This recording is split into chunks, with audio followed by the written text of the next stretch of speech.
नमस्कार, मैं हूं आपके साथ नावेद माजिद और आप देख रहे हैं द लीडर हिंदी। देश की राजनीति में पिछड़े वर्ग और जातीय जनगणना की बातें की जा रही हैं। विपक्ष पूरे जोर शोर से जिसकी जितनी हिस्सेदारी उसकी उतनी भागीदारी के नारे को बुलंद कर रहा है।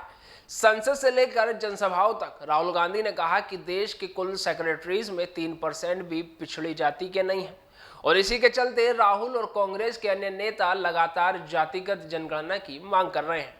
लेकिन मध्य प्रदेश में जब कांग्रेस ने उम्मीदवारों की घोषणा की तो पिछड़ों का दर्द भूल गए।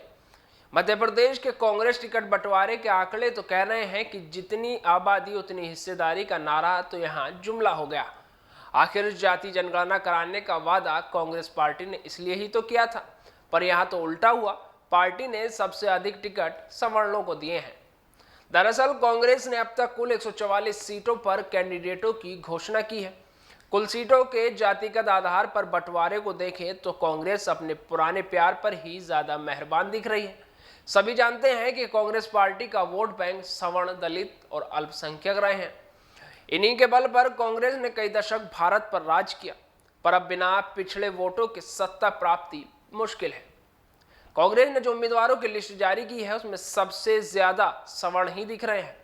प्रदेश में सवर्णों की आबादी अगर 15 से 20% तक भी हो तो उनकी आबादी के हिसाब से करीब 2 गुना टिकट मिले हैं।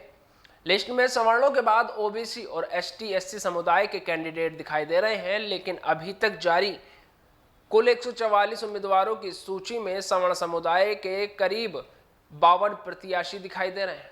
सवर्णों में ठाकुर करीब 22 हैं, ब्राह्मण 18 है, जैन 5 है और 7 अन्य सवर्ण जातियों यानी कि बनिया और कायस्थ के हैं।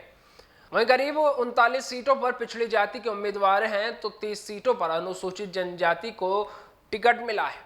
22 सीटों पर दलित समुदाय के प्रत्याशी हैं और कांग्रेस ने पहली लिस्ट में सिर्फ एक मुस्लिम कैंडिडेट को ही टिकट दिया है, पर कहा जा रहा है कि मुस्लिम इलाकों के उम्मीदवारों की अभी घोषणा नहीं हुई है, इसलिए अभी अल्पसंख्यकों को उनकी आबादी के अनुपात में पार्टी ने टिकट दिया या नहीं, इसका आंकलन करना ठीक नहीं होगा।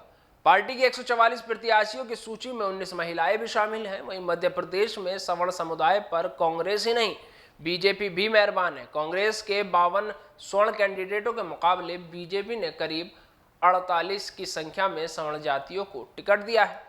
भाजपा भी पिछड़ों का सबसे बड़ा हितैषी होने का दावा करती है। बीजेपी का कहना है कि मध्य प्रदेश में उमा भारती, सुंदरलाल पटवा, बाबूलाल गौर और शिवराज सिंह चौहान के रूप में उसने 4 मुख्यमंत्री ओबीसी समुदाय से बनाए हैं, पर दोनों पार्टियों ने अभी तक जो टिकट बांटे हैं उसके आधार पर कांग्रेस बीजेपी से पिछड़ती हुई नजर आ रही है।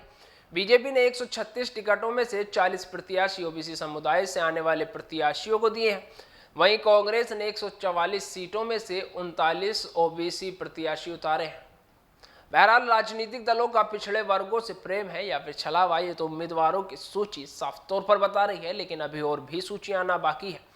फिलहाल के लिए इतना ही। आपको ये वीडियो कैसी लगी हो कमेंट बॉक्स में जरूर बताइएगा और हमारे चैनल को लाइक, शेयर और सब्सक्राइब जरूर करिएगा। धन्यवाद।